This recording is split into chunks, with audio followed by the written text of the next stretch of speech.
Back again, toy fans. This is just a quick little video to say thank you.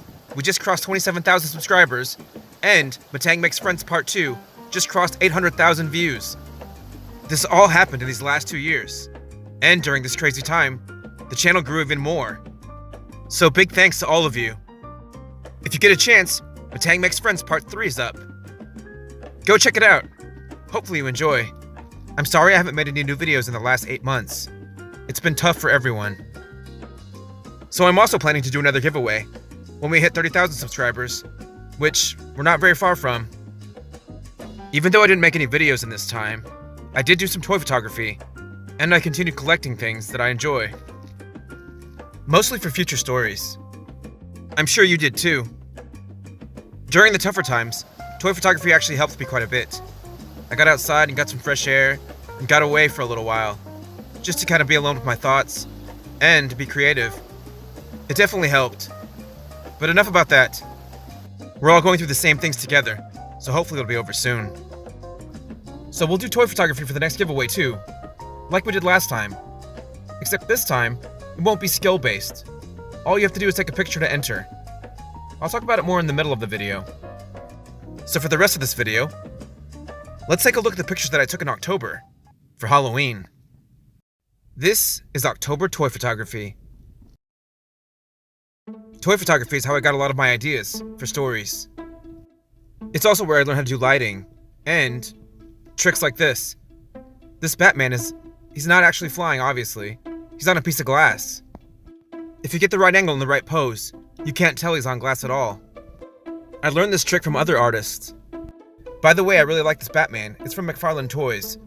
And the Commissioner Gordon is from Mezco. And that figure is amazing. So in these shots of Batman, I try to make it look like his arm is wrapped around, grabbing Commissioner Gordon.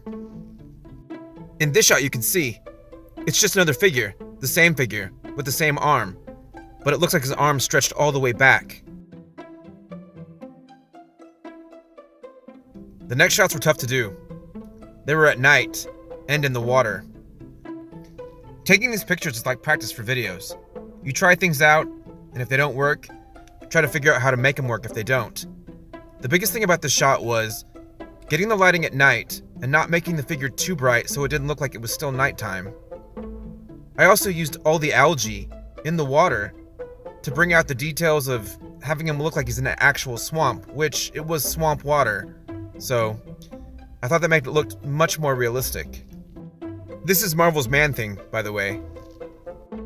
In a shot like this, it was also tough because they were trying to do it in one night, preferably. I mean, you can always come back and do it again, but even though it was challenging, it was still fun. And you're trying to tell a story in one shot. That Man-Thing is coming up and out of the water, or in the swamp. So finding the location was actually kind of fun too. So for the next shots, I did a little Batman story, just a little short, like a 3-picture story. And I'll kind of do the voices or the caption here in a second, but using dioramas and pieces to make the scene look real, that's a lot of fun. It's actually was great practice for making videos. Batman, what's going on here? Shh. So for the rest of the story, I basically have Commissioner Gordon say, "What's going on with you, Batman? Why do you have a convict and an officer down? And are those wings coming out of your back? What's going on with you?" And Batman turns and says, "No one's gonna miss a convict and a dirty cop, but they will miss you." And then he leaps at Commissioner Gordon. And this is the DC Universe Classics Vampire Batman. This is an old figure, but I always wanted to do something with it. I'm also using Commissioner Gordon again, and then you can't see or tell, but that's Lex Luthor from Arkham Asylum, and on the ground that's Jack Napier, or the Joker, from Mcfarlane Toys. So the next shot is Marvel Legends 90s Morbius from the Carnage wave, the last Spider-Man wave that came out. And in this shot, I did have a caption. It was another vampire shot, but more than anything, I was trying to convey the story through posing. Posing is a really big deal in toy photography because the more natural the pose is, the more realistic it is, the more you can sell the story. In this picture, I wanted Morbius's pose to express pain or frustration or anger, that he was angry that he let his hunger take over, and that was in the caption. and then that was his victim there on the ground, and I used the Typhoid Mary figure. I also try to do a lot of details in this picture. If you can see on the floor, I actually threw dirt down on the ground. This is a diorama. I just tried to really highlight or put in a lot of details. And then the fact that his hair was actually blowing back, I wanted the pose to kind of emphasize the fact that his hair is going back. He could have been leaping at somebody or jumping at somebody, but I chose this pose. So for the next series of shots, I actually used a master grade gunpla that I don't know how many of you enjoy gunpla, but I love building. This is the Zagak, the master grade, and in these shots, I used a practical effect. I actually used the water, and what you can't tell is that I was splashing water on the figure as I was taking pictures, and that gave it the appearance of it actually coming up and out of the water, or that was my goal. I guess you can decide if that actually worked or not, but in the final shot you can see, hopefully, it looks like he's coming up and out of the water. It was a little challenging, but it was fun to do. For you Mobile Suit Gundam fans, the Principality of Zeon and Char's Zagak. So for these next two shots, I just want to talk about what A-side and B-side means. That's an ACBA term, but every night there's a share where you share your work on Instagram. And sometimes if you have two different shots that might display two different things, we call it an A shot and a B shot. And basically you're trying to pick whichever one is best. And that's your A shot, or your final shot. So this is the Green Goblin and the other goblins from Spider-Man. But I also included Jack-o'-lantern. And you can't see him here in the B shot. But you can see him in the A shot, and that's the whole idea, is that you can see the fire from his head kind of glowing on everybody. So I picked this one for my final shot. The other shot is actually, I was trying to highlight the Green Goblin's eyes. So it's really whichever one you want to choose. It's just which one is your A shot and which one is your B shot. So taking a break from the photos just for a minute, I also won a photography contest. But all I had to do was enter a picture. I didn't have to have the best picture. And one of the companies that I really enjoy, which is Mezco, they give away a figure I think it's every month. All you have to do is enter one of their figures with what's called a mezit, and I'll show you that in just a second. And then that's it. You're entered into a drawing with everybody else that entered. And I ended up getting to choose between three different figures: Catwoman, Green Lantern, and Darkseid, and I picked this Darkseid figure. I thought he actually was really cool. I couldn't believe it that I won. I was excited because, again, it was just a random drawing. But this figure is really neat. It's actually a really nice figure. I don't know how many of you collect Mezco or have heard of Mezco, but they're like very nice quality figures. The biggest thing about them is they have cloth goods and a combination. It's like a Marvel Legends, but like very premium. The details on these figures are amazing. The shoulder pads on this figure are actually die-cast metal.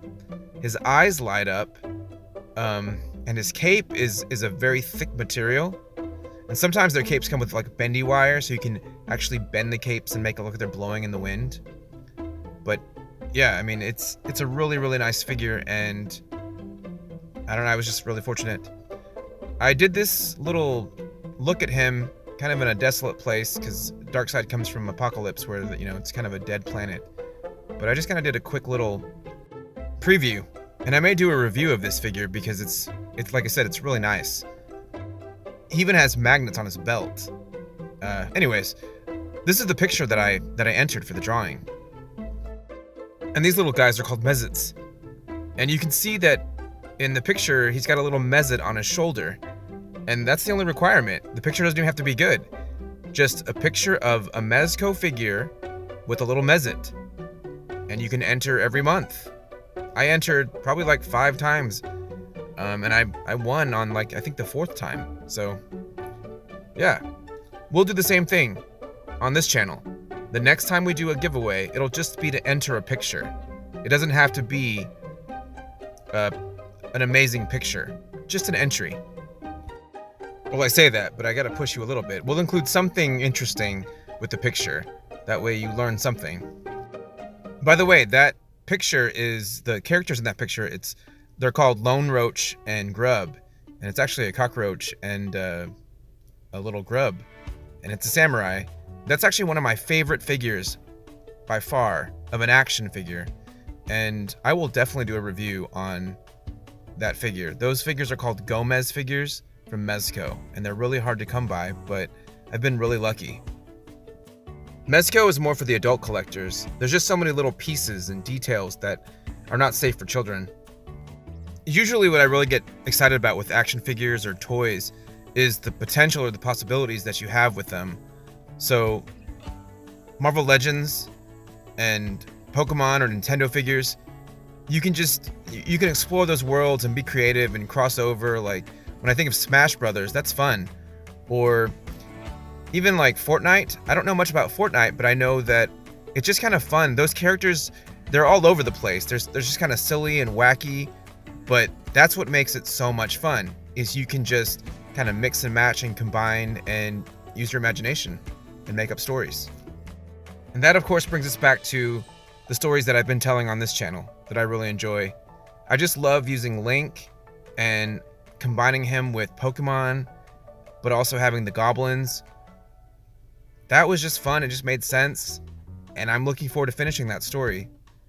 And then in the next couple of stories with Matang, you'll see some really neat stuff. I'm probably going to extend that because I just think it's been so much fun to do.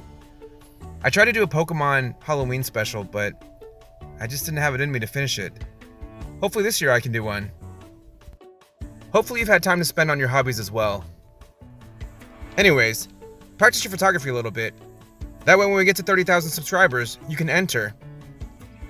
Thank you again for tuning in and for hanging in there with me all this time. This little video is a preview of what I'd like to cover this year. It will still be mainly Pokemon, but I'll cover some Mezco things and some Marvel content. Please take care, all of you, and I'll look forward to seeing you in the next one.